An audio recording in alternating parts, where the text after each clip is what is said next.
बिस्मिल्लाहिर्रहमानिर्रहीम। सारी तारीफ़ें उस अल्लाह के लिए जो तमाम आलमीन का रब है, और दुरूद व सलाम मोहम्मद वाले मोहम्मद पर। नाज़रीन सलामुन अलैकुम, मैं अली सरदार जाफरी एक बार फिर हाजिर हूँ अपने मखसूस प्रोग्राम के साथ, एक खुदा एक पैगाम। और हमारे दरमियान मौजूद हैं हमारे मेहमान जनाब सैयद हैदर साहब।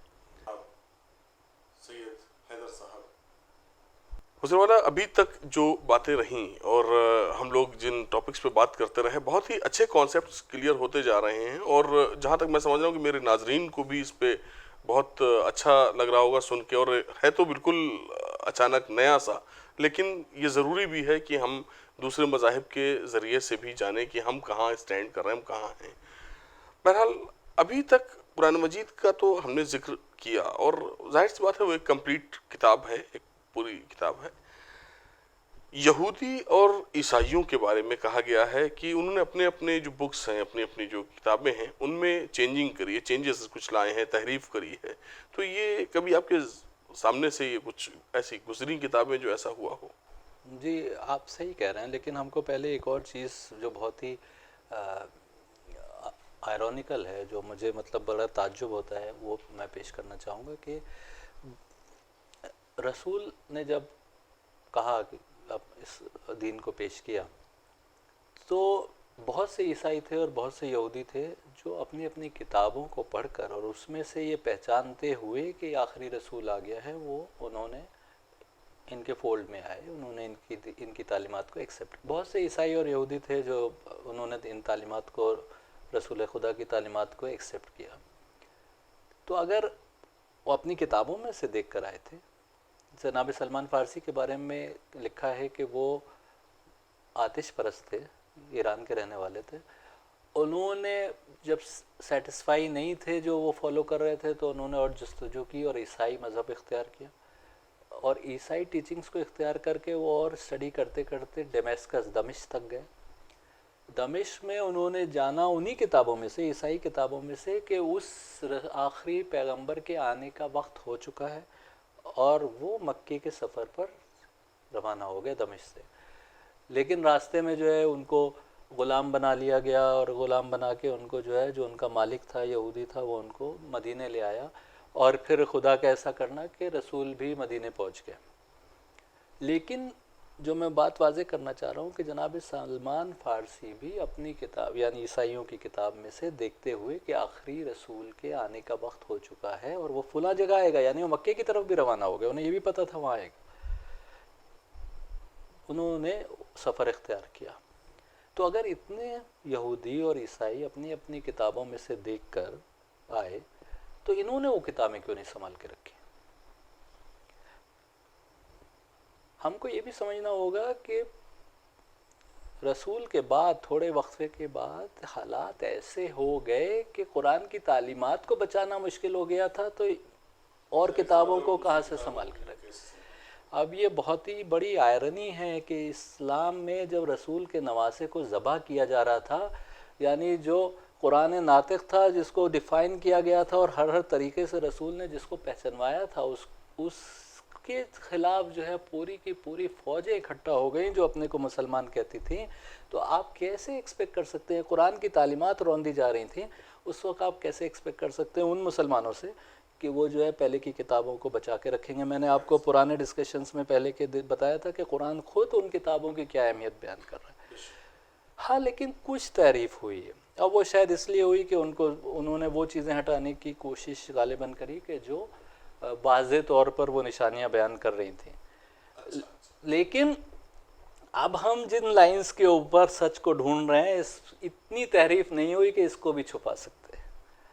अब तो सच बिल्कुल सामने आता दिखाई दे रहा है। यूँ भी है ना कि अल्लाह कहता है कि मैं इनके हिफाजत करने वाला भी मैं हूँ। अल्लाह ने, जाहिर सी बात है, वो उसकी मदद के बिना और उसने इस इल्म को और इस नॉलेज को बचा के रखा, और वही इसको फैलाने वाला है, और वही इसकी हिफाजत करने वाला है। इंसान में, आम इंसान में क्या क़ुव्वत और क्या कुदरत।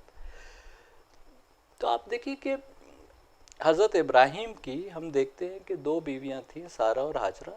सारा पहले से बीवी थी, लेकिन कोई औलाद नहीं थी। ये हर किताब में मौजूद है, जेनेसिस में, ओल्ड टेस्टमेंट में भी है। तो सारा ने खुद हाजरा जो कनीज़ थी उनसे हज़रत इब्राहिम से कहा कि आप शादी कर लें, और एक बेटा पैदा हुआ। और लेकिन अल्लाह का करना ऐसा कि कुछ 14-15 साल बाद सारा के भी एक बेटा पैदा हुआ। और जब सारा के जो बेटा पैदा हुआ तो उसके बाद जो है वो आप देखते हैं कि सारा को जो है थोड़ा सा हसद हो गया हाजरा से, और उन्होंने जो है ये सब तो है, लेकिन डिवाइन प्लान यही था कि हाजरा को अपने बेटे को हज़रत इस्माइल को लेकर जो है उस बयाबान में जाना था जहाँ के ऊपर काबा था। काबा, उसकी तामीर असर नौ दोबारा से करनी थी। अब ईसाई जो हैं वो ये कहते हैं, वो थोड़ा सा कई बार हाजरा को छोटा बनाकर पेश करते हैं कि वो कनीज़ थी, है ना। तो आप खुदा का प्लान है, वो कनीज़ खुदा की बनाई हुई नहीं थी, वो तो इंसानों ने बनाया था कनीज़। और हज़रत इब्राहिम की बीवी तो थी, शादी तो की उन्होंने, और हज़रत इस्माइल पैदा हुए उनके वतन से। अब जब हाँ, वो क्योंकि जनाब इसहाक़ की औलाद में बाकी सब नबी आए, जिसमें मूसा और हज़रत ईसा तक आए बहुत सारे नबी, और इधर जनाब इस्माइल की औलाद में सिर्फ आखिर में रसूल आए। तो वो क्योंकि उन नबी, तो ये कोशिश होती है जो कोवेनेंट, क्योंकि एक कोवेनेंट की बात हो रही है, एक मुआहदे की बात हो रही है जो इब्राहिम की औलाद से लिया गया था, और वो उस दिन लिया गया था जिस दिन उन्होंने अपने बेटे को कुर्बानी के लिए लेकर गए थे। तो वो मुसलमान ये मानते हैं और कुरान में है कि इस्माइल को लेके गए थे कुर्बानी के लिए, और ईसाई किताबों में लिखा हुआ है कि वो इसहाक को लेकर गए थे कुर्बानी के लिए। अब ये बताइए कि जब एक किताब ये कह रही है कि इसहाक को लेके गए थे और एक किताब ये कह रही है कि इस्माइल को लेके गए थे, तो फिर कॉन्ट्रडिक्शन तो है। लेकिन इधर उस कोवेनेंट का जिक्र, उस मुआहदे का जिक्र यहाँ भी है कि तुम्हारी नस्ल को फैलाएंगे, और उधर भी उसमें है कि तुम्हारी नस्ल में जो है वो रहमतें आएंगी। दोनों तरफ जो है कोवेनेंट है। वो कोवेनेंट जो है सबसे इम्पॉर्टेंट है। अब उसकी वजह से हाजरा को जो है थोड़ा सा कनीज़ी की वजह से उनको थोड़ा सा बिलेटल किया जाता है, छोटा किया जाता है कि वो तो कनीज़ थी, लेकिन वो कनीज़ भी ऐसी थी। ये जेनेसिस में ही उन्हीं किताबों में लिखा हुआ है कि जब उनको छोड़ा गया, हज़रत इब्राहिम ने उनको बयाबान में छोड़ा, तो उस बयाबान में जनाब इस्माइल के पैरों के पास से जो चश्मा निकला, तो वो चश्मा मोजिज़े से निकला, यानी अल्लाह ने वहाँ भी उस कनीज़ को नहीं छोड़ा था। और अल्लाह का करना ये कि ये बनी इसराइल खुद गुलाम बना लिए गए मिस्र में। अगर आप उनको मिस्र की कनीज़ कह के कहा करते थे जनाब हाजरा को, तो कुछ अरसे बाद ये खुद मिस्र में ग़ुलाम बना लिए गए। और मिस्र से फिर हज़रत मूसा कैसे निकाल के लाए ये हम जानते हैं बहुत अच्छे से। तो अब हमको ये देखना पड़ेगा कि अब ये कैसे वाज़े हो कि वो जो हम बात कर रहे हैं कि जो हज़रत इब्राहीम अपने बेटे को लेकर गए, यानी हज़रत इब्राहीम हज़रत इस्माइल को लेके गए, या जैसा कि क्रिश्चियन और यहूदी सोर्सेज में है कि वो जनाब इसहाक को लेकर गए। तो हमको ओल्ड टेस्टमेंट ही पढ़ते हैं, जेनेसिस ही पढ़ते हैं 22:1 से आगे, और हम अब वाज़े हो जाएगा कि क्या बात हो रही है जेनेसिस में। और जैसा मैंने कहा कि जेनेसिस जो है इस्माइल के बेटे इसहाक की कुर्बानी की बात कर रही है ना। 22:1 से आगे पढ़ते हैं। Some time after these things God tested Abraham, कुछ टाइम बाद इस सब के अल्लाह ने फिर से इम्तिहान लिया आदम का। He said to him Abraham, और उन्होंने कहा जी मैं हाजिर हूँ। अब्राहम रिप्लाइड मैं हाजिर हूँ, here I am. God said take your son, your only son, अपने इकलौते बेटे को लेकर जाओ, होम यू लव, जिसको तुम चाहते हो, इसहाक नाम लिखा है, and go to the land of Moriah, और मोरिया की ज़मीन पे जाओ। Offer him up there is a burnt offering on one of the mountains which I will indicate to you, और एक पहाड़ी जिसको मैं तुम्हें दिखाऊंगा, जिसकी तरफ मैं इशारा करूंगा, वहाँ पर इसकी कुर्बानी पेश करो। अब ये मोरिया क्या है, ये किसी भी किताब में, बुक ऑफ जेनेसिस भी खामोश है इस पर, और वो लैंड कौन सी है ये कोई नहीं जानता। अब 22:3 में अगले वर्ष में कहा जाता है early in the morning Abraham got up and saddle is done की, अगले सुबह जो है वो उठे और उन्होंने अपने गधे को तैयार किया। He took two of his young servants with him, अपने दो नौजवान गुलामों को साथ में लिया, along with his son Isaac, अपने बेटे इसहाक के साथ। Then he had cut the wood for the burnt offering, he started out for the place God had spoken to him about, जब उन्होंने बर्nt सब लकड़ी वगैरह काट ली, तो उस जगह के लिए जो खुदा ने उनको बताई थी वहाँ के लिए चल दिए। ऑन द थर्ड डे, 3 दिन सफ़र किया, तीसरे दिन Abraham caught sight of the place in the distance, उनको वो जगह दूर पर थोड़ा दिखाई दी। So he said to his servants, उन्होंने अपने गुलामों से कहा, यू टू स्टे हेयर, तुम दोनों यहाँ रुको, विद द डंकी, गधे के साथ, while the boy and I go up there, अब ये बच्चा और मैं ऊपर जाते हैं, we will worship and then return to you, हम वहाँ इबादत करेंगे और वापस आ जाएंगे। Abraham took the wood for the burnt offering and put it on his son Isaac, लकड़ी ली और अपने बेटे के को दे दी, उसके ऊपर रख दी। Then he took the fire and the knife in his hand, और आग और चाकू लिया, and the two of them walked on together, और दोनों साथ में चलने लगे। इसाक ने अपने बाप से कहा, मेरे बाप, उन्होंने कहा क्या बात है बेटा, तो इन्होंने कहा, here is the would in the fire, यहाँ पर लकड़ी और आग है, लेकिन वो लैम्प कहाँ है जिसको हमको सेक्रीफाइस करना है, वो भेड़ कहाँ है जिसको हमको सेक्रीफाइस करना है। तो इन्होंने कहा कि God will provide for himself the lamb for the burnt offering my son, मेरे बेटे खुदा जो है वो लैम्प हमको खुदा की तरफ से आएगा। तो when they came to the place God had told him about, जब उस जगह पे आए जो खुदा ने बताई थी, Abraham build the altar there and arrange wood on it, उन्होंने सब तैयारी की। Next he tied up his son Isaac and place him on the altar on top of the wood, फिर उन्होंने उसको बांध के अपने बेटे को, और वो जो सेक्रीफाइस की जगह थी वहाँ के ऊपर उसको लिटा दिया। Then Abraham reached out with his hand, took out the knife and prepared to slaughter his son, और चाकू निकाल के वो ज़बह करने को तैयार थे। But the Lord's angel called to him from heaven, लेकिन जन्नत से खुदा के फरिश्ते ने उनको आवाज़ दी, अब्राहम अब्राहम, उन्होंने कहा मैं हाजिर हूँ, इस बच्चे को नुकसान नहीं पहुँचाओ, do not do anything to him, इसके साथ कुछ भी नहीं करो, for now I know that you fear God because you did not withhold your only son, you did not withhold your son, your only son from me, कि तुम जो है हम समझ गए कि तुम जो है अल्लाह से डरते हो, और तुमने उसमें जो है अपने बेटे, अपने इकलौते बेटे को भी उस कुर्बानी देने से नहीं रोका।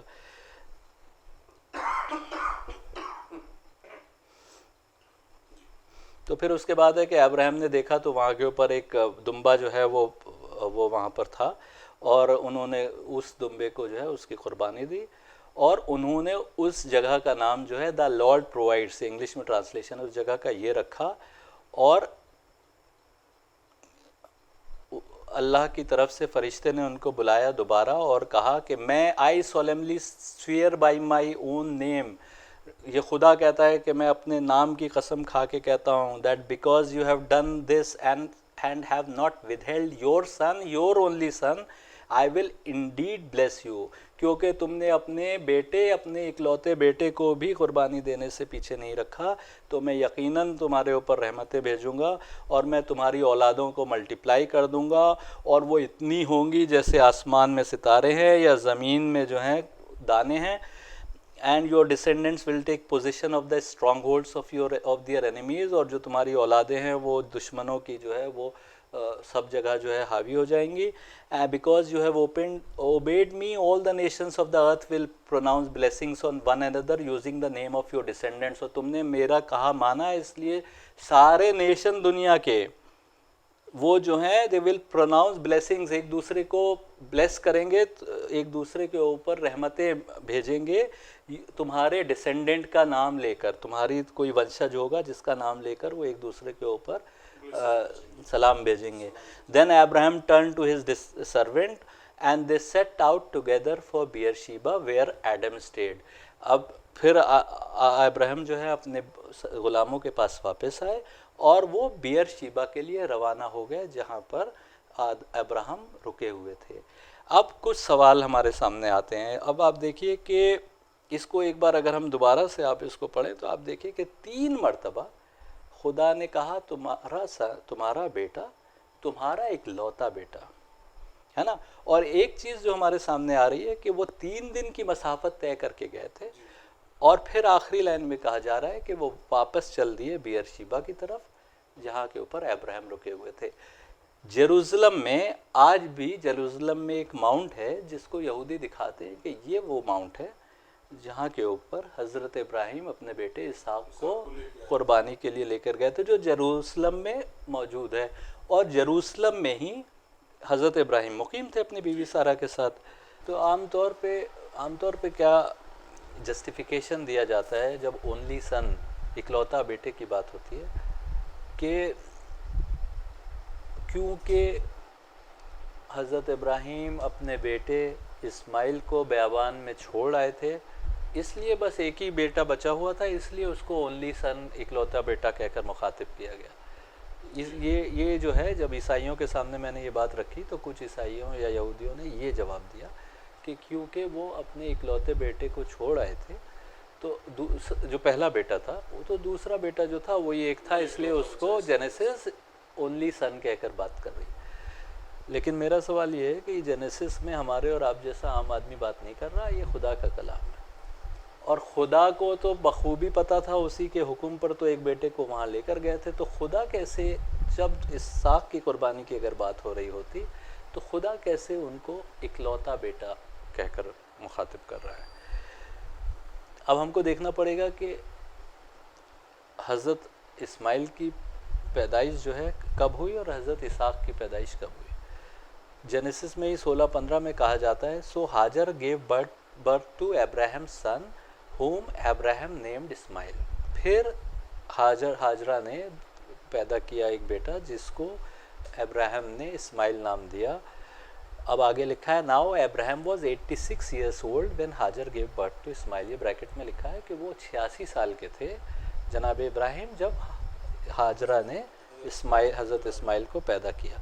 और जेनेसिस 17:24 कहती है कि इब्राहिम 99 साल के थे जब खुदा की तरफ से खतने का हुक्म आया। उस वक्त सब ने खतना कराया, और उसी वक्त फरिश्तों ने पेशिंगोई या खुशखबरी दी कि तुम्हारे यहाँ एक और, सारा को खुशखबरी दी कि तुम्हारे यहाँ अल्लाह एक और बेटा देगा।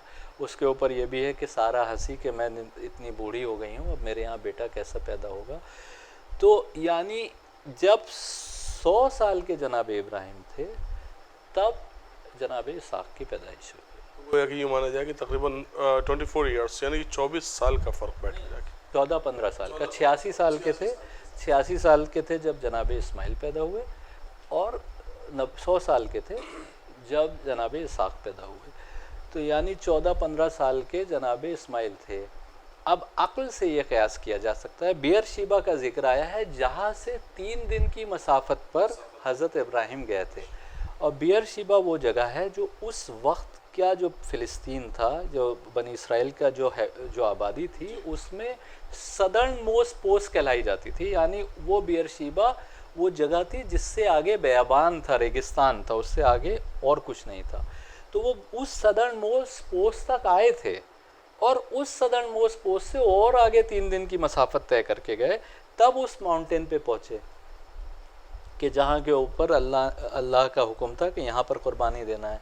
तो आप देखिए कि 2 चीज़ें वाज़े तौर के ऊपर सामने आई कि एक तो ये कि जो यहूदी कहते हैं कि वो जेरूसलम में कोई जगह है, 3 दिन की मसाफत बेरशीबा से बयाबान में गए थे। वो बयाबान जो अभी हम आगे देखेंगे कि वही बयाबान जो अरब का रेगिस्तान था उसमें गए थे। जब आप इसराइल से साउथ चलें तो फिर वहाँ पर अरब का रेगिस्तान शुरू हो जाता है। तो वो बेरशीबा वो सदर्न मोस्ट पोस्ट थी, जो आखिरी शहर था, आखिरी आबादी थी। तो वहाँ से 3 दिन लेकर गए थे। ओनली सन की बात हो रही है, ओनली सन यानी इकलौता बेटा। और ये अकल से समझा जा सकता है कि जब 14-15 साल के वो थे तब वो इकलौता बेटा उस पीरियड में, वो उस वक्त दूसरा बेटा पैदा नहीं हुआ था, तब इनको लेकर गए थे। और कुरान क्या कह रहा है? कुरान कह रहा है कि and when he was old enough to walk with him, और जब वो इतने बड़े हो गए इस्माइल कि वो इब्राहिम के साथ चल सकते हो, चलना फिरना शुरू कर दिया, ही सेड ओ माई सन, तो उन्होंने कहा ए मेरे बेटे, मैंने जो है विजन में देखा है कि मैं तुझे सेक्रीफाइस के लिए ले जा रहा हूँ, और तुम्हारा क्या व्यू है, और ये पूरा डिस्क्रिप्शन है। और इसी के आगे वो कोवेनेंट की भी बात है। तो यानी कुरान कह रहा है कि वो कोवेनेंट जो है इस्माइल की औलाद के लिए है। अब आप देखिए 2 चीज़ें साबित हो रही हैं कि जब वो 14-15 साल के थे, ओनली सन खुदा कह रहा है, ओनली सन इकलौता बेटा, तो एक उस ओनली सन के बार 3 बार कह रहा है। दूसरी बात ये साबित हो रही है कि वो बेरशीबा से बाहर गए थे, और बियर शीबा से बाहर जो 3 दिन की मसाफत तय करके गए थे। और यही बियर शीबा की जो डेजर्ट थी, ये वो थी कि जहाँ के ऊपर बाद में उन्होंने हाजरा और अपने बेटे इस्माइल को छोड़ा था। ये भी जेनेसिस कह रही है, जहाँ से फिर जमजम निकला और सब कुछ हुआ। कि 21:14 के आगे से कह रही है कि early in the morning Abraham took some food and a skin of water and gave them to Hagar. हाजर को उन्होंने, हाजरा को थोड़ा सा खाना और पानी दिया। और he put them on shoulders and gave her the child, उसको बच्चे को दिया, एंड सेंट हर अवे, और उसको भेज दिया। So she went wandering aimlessly through the wilderness of Beersheba. वो बियर शीबा के वीराने में बस इधर उधर भटकती आगे बढ़ती चली गई। तो अब कहाँ से रिश्ता आ रहा है? हाजरा के बेटे से रिश्ता आ रहा है ना। और अगर मैं ये सवाल पूछता हूँ यहूदियों से और ईसाइयों से कि अगर आज आप हर रेलिक को बचा के रख रहे हैं जो हज़रत इब्राहिम से जुड़ा हुआ था और उनकी औलादों से जुड़ा हुआ था, तो ये तो जेनेसिस कह रही है कि जहाँ पर इस्माइल जो है पैर रगड़ रहे थे वहाँ से चश्मा फूटा। तो आपने सारी अक़ीदतें वहाँ से क्यों समेट ली? आपके यहाँ कोई भी रस्म वहाँ से जुड़ी हुई नहीं है। और वो रस्म जो है बनी इस्माइल की औलादों में ही जो बची हुई है। तो यानी बनी इस्माइल की औलादों में वो रस्म इस हद तक थी कि अल्लाह ने बाद में उस पूरे वाक़े को हज में याददाश्त के तौर के ऊपर उसको महफूज कर दिया। तो तीसरा सबूत ये है कि उसकी यादगार उस वाक़े की बनी इसहाक में महफूज नहीं है, वो बनी इस्माइल में है, क्योंकि वो वाक़या जनाब इस्माइल के साथ पेश आया था। और ओनली सन और ये सब तो नहीं हटाया, बस इस्माइल का नाम हटाकर इसहाक 1-2 जगह रख दिया। तो मैंने जैसा कहा कि अगर डेविएशन हुआ है तो वो जो हुआ है वो थोड़ा थोड़ा सा हुआ है, और अगर अक्ल से हम उन किताबों को समझें तो वो एक पेबन सा दिखाई दे जाता है, क्योंकि वो खुद एक दूसरे को प्रूफ नहीं कर पाता। वो इसमें एक सवाल और भी कि हज़रत ईसा को सन ऑफ गॉड कहा गया, तो ये लोग इस मुकाम तक मतलब कैसे उनका जहन इस चीज़ के लिए मतलब कैसे इस चीज़ के लिए उनका जहन मुतमईन हो गया कि सन ऑफ गॉड कह दिया, कैसे मानते हैं वो लोग? देखिए, जाहिर सी बात है हज़रत ईसा मोजिज़े दिखा रहे थे। हज़रत ईसा जो है वो मोजिज़े दिखा रहे थे जो किसी ने कभी नहीं दिखाए, कि उस वक्त के लोगों के लिए बिल्कुल अजूबे थे, कि जो उन्होंने मुर्दों को ज़िंदा कर रहे थे, वो लेपर्स को ठीक कर रहे थे, कोड़ियों को ठीक कर रहे थे, वो परिंदा जो है मिट्टी का बना के उसको जो है वो रूह की ताकत से उड़ा जा रहा था। तो वो ये तो समझ नहीं पा रहे थे कि क्या है। और जैसे मैंने कहा कि वो रूह को ना समझ पाने की वजह से जिन अफराद में रूह काम कर रही थी उसको कभी हमने खुदा बना लिया, कभी खुदा का बेटा बना लिया, कभी शेर खुदा बना लिया, क्योंकि वो रूह इतनी पावरफुल थी जो जिस्मों में काम कर रही थी। अब हमको ये देखना पड़ेगा कि वो सन ऑफ गॉड की बात हो क्या रही है। हम मैथ्यू पढ़ते हैं, मैथ्यू बाइबल ही है, द बुक ऑफ मैथ्यू 5वें की 3 से 12वां वर्ष, और ये कह रहे हैं blessed are the poor in spirit for theirs is the kingdom of heaven, blessed are those who mourn for they will be comforted. और ये सब कहने के बाद blessed are the peacemakers for they will be called the sons of God. हज़रत ईसा कह रहे हैं कि अल्लाह का बेटा वो कहलाएगा जो blessed are the poor in spirit for theirs is the kingdom of heaven, blessed are those who mourn, जो रोते हैं वो जो है उनको जो है कंफर्ट किया जाएगा, ब्लेस्ड आर द मीक, दे जो खामोश हैं वो ब्लेस्ड हैं, blessed are those who hunger and thirst for righteousness, जो सही रास्ते पर चलने के लिए भूखे रहते हैं और प्यासे रहते हैं उनको जो है भरपूर दिया जाएगा, ब्लेस्ड आर द मर्सीफुल, जो दूसरों पर रहम करते हैं उनके ऊपर रहम किया जाएगा, और जो blessed are the pure in heart, जो दिल से कल्ब से पाक हैं वो अल्लाह को देखेंगे। और ये सब के लिए कह रहे हैं कि ये they will be called the sons of God. सिर्फ अपने लिए नहीं कह रहे, हर कोई जो उस लेवल पर पहुंच जाए अल्लाह की बंदगी के, उसको कह रहे हैं कि वो जो है खुदा का बेटा कहलाने के लायक है।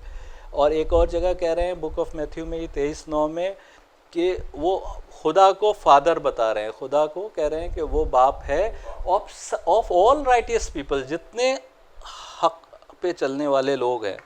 And do not call anyone or on earth father, ज़मीन पर किसी को बाप ना कहो, for you have one father, अपने लोगों से, अपने असहाब से कह रहे हैं कि तुम्हारा सिर्फ एक बाप है और वो हेवन में है। तो यानी सारे जो उनके मानने वाले हैं सबसे कह रहे हैं कि एक जो जन्नत में है वो तुम्हारा बाप है। और एक जगह कह रहे हैं कि इसी में मैथ्यू में 5:16 में कि in the same way let your light shine before man that they may see your good deeds and praise your father in haven. सबसे कह रहे हैं कि अपनी रोशनी को फैलाओ ताकि तुम्हारे अच्छे कर्म को देखकर वो तुम्हारे उस फादर की तारीफ करें जो हेवन में है। ये अपने सब मानने वालों से कह रहे हैं। इसी तरीके से आप और देखिए कि वो कह रहे हैं कि बुक ऑफ मैथ्यू में 5:43 से 48 में, मैं बीच में 45वां वर्ष पढ़ रहा हूँ, that you may be sons of your father in heaven, ताकि अच्छे काम करने की बात हो रही है कि अपने दुश्मन से, लव योर नेबर, अपने पड़ोसी को जो है उससे मोहब्बत करो, और एंड हेट योर एनिमी। ये तुमसे कहा जाता था पहले कि अपने नेबर से मोहब्बत रखो और अपने दुश्मन से जो है उस नफ़रत रखो, लेकिन मैं ये कहता हूँ कि अपने दुश्मन को भी मोहब्बत रखो और उनके बारे में भी दुआ करो जो तुम पर जो है यातनाएं देते हैं, कि that you may be sons of father, ताकि तुम अपने बाप का बेटे कहलाए जा सको, है ना। और इसी में आगे 48वें वर्ष में कह रहे हैं as your heavenly father is perfect, जैसे वो परफेक्ट है वैसे तुम भी परफेक्ट बन जाओ, तुम्हारा जन्नत में जो बाप है। और छठे में जो है पहले वर्ष में कह रहे हैं कि योर फादर इन हेवन, फिर छठे में चौथे वर्ष में कह रहे हैं then your father who sees what is done in secret, वो जो भी तुम्हारा बाप तुम छिप के करते हो वो भी देखता है और उसका रिवॉर्ड देगा। और फिर कह रहे हैं योर 6:6 में कि your father who is unseen, जो तुम्हारा बाप जो देखा नहीं जा सकता, then your father who sees what is done in secret will reward you. फिर वही बात करें कि तुम्हारा बाप जो सब कुछ वो देखता है, जो तुम छिप के करते हो वो देखता है और तुमको उसका अज्र देगा। और इसी तरीके से 6:9 में कहते हैं कि then this is how you should pray, तुमको इस तरीके से दुआ मांगनी चाहिए कि आवर फादर इन हेवन, हमारा बाप जो जन्नत में है, हैलोड बी योर नेम, तुम्हारा नाम जो है वो सब तरफ फैल जाए, योर किंगडम कम, तुम्हारी बादशाहत आए, your will be done on earth as it is in heaven, और तुम्हारी हुकूमत बादशाहत दुनिया पर ऐसे ही आएगी जैसे जन्नत में। जो मैं कह रहा हूँ कि ये पेशिंग गोई है कि आसमान की बादशाही आएगी, लेकिन आप ये देखिए कि आसमान पर किसी खुदा को वो फादर सबका कह रहे हैं, वो अपना बाप नहीं कह रहे हैं। तो योर फादर इन हेवन 7 में कह रहे हैं, 7 की 11वें वर्ष में। इसी तरीके से माई फादर, योर फादर, यही सारी बात कर रहे हैं। तो हमको ये समझना पड़ेगा कि ये क्यों हुआ, जब वो सबको सब अपने मानने वालों के लिए जो सही रास्ते पर है उनके लिए कह रहे हैं कि तुम्हारा बाप, और जब वो अपने को बेटा सबको कह रहे हैं कि तुम उनके बेटे बनने लायक बनो अपने खुदा के, तो ये एक टर्मिनोलॉजी थी वो यूज़ कर रहे थे जो हर राइटियस आदमी के लिए टर्मिनोलॉजी थी कि वो तुम्हारा बाप है। वो अपना बाप नहीं कह रहे थे, उन्होंने कई जगह ये भी कहा कि वो मेरा बाप है, लेकिन वो सबके लिए भी कह रहे थे कि तुम्हारा बाप भी है। तो फिर सिर्फ इनका बाप क्यों बना लिया? वो इसलिए क्योंकि बहुत सी चीज़ें, वही मैं जो कह रहा हूँ, रूह का कॉन्सेप्ट क्लियर नहीं था। रूह कैसे बात करती है, कैसे काम करती है, कैसे इंसानी जिस्मों को में आकर रूह काम करती है, वो क्लियर नहीं था। और लेकिन मोजिज़ात दिखा रहे थे, तो उन्होंने, बहुतों ने खुदा बनाया था, तो ये खुदा का तो वो खुद डिस्क्राइब कर रहे थे, तो उन्होंने खुदा का बेटा कहना शुरू कर दिया। वहाँ बार बार सन और सन की बात हो ही रही थी, तो इन्हें एक लिंक मिल गया कि इन्होंने सन, खुदा का बेटा कहना शुरू कर दिया। लेकिन आप देखिए कि हक को शैतान ने या जुल्मत ने उसी के आसपास गुमराह किया है। यानी वो बेसिक फैक्ट्स आज भी मौजूद हैं किताबों में, उनकी समझ में कहीं ना कहीं थोड़ा सा फेर हुआ, और ये जुल्मत ने हर ज़माने में किया। जब जब नूर के रास्ते पर लोग आने लगे, जब हक को पेश किया गया, तब तब जुल्मत ने अपनी सारी कोशिशें लगा दी कि वो हक का रास्ता आम ना हो पाए, क्योंकि यही जुल्मत की डिफीट है। शैतान के कारिंदों की हार इसी में है कि लोग नूर के रास्ते पर आ जाए। बहुत शुक्रिया, बड़ी इनायत, चरण नवाजी, मेहरबानी आपकी सैयद हैदर साहब कि आपने इतना कीमती वक्त अपने दिया यहाँ पे हम लोगों को, और अपनी जो कीमती रिसर्च है, जो ये कंप्लीट नॉलेज जिसको हम कह सकते हैं एक तरह से, वो हम तक पहुंचाई। और हम अपने नाजरीन से भी ये कहना चाहेंगे, नाजरीन आपने ये एपिसोड्स देखे, अपनी रिसर्च को जनाब सैयद हैदर साहब ने आपके सामने रखा। कोशिश ये है अभी तक कि इन सारे कॉन्सेप्ट्स को देखा जाए, उन पे बात की जाए। ये एक ज़हनी मेयार को बुलंद करने का एक प्रोग्राम हमने रखा था, जिसके ज़रिए से आप तमाम मज़ाहिब के दूसरे यानी कि अपने अलावा दूसरे मज़ाहिब को भी आप गौर व फिक्र कर सकते हैं। बहरहाल अपने अपने फ़ीडबैक्स हमको ज़रूर भेजें, हम उसके लिए मुंतज़िर रहेंगे। अपने जो भी कॉन्सेप्ट्स हों उनको क्लियर कर सकते हैं आप हमारे साथ में। तब तक के लिए हमको इजाज़त दीजिए। अगले प्रोग्राम में हम फिर इंशाल्लाह आपके सामने हाजिर होंगे कुछ नए सवालों के साथ। तब तक के लिए इजाज़त दीजिए। शुक्रिया बहुत बहुत। ज़रा नवाज़ी। खुदा हाफिज़।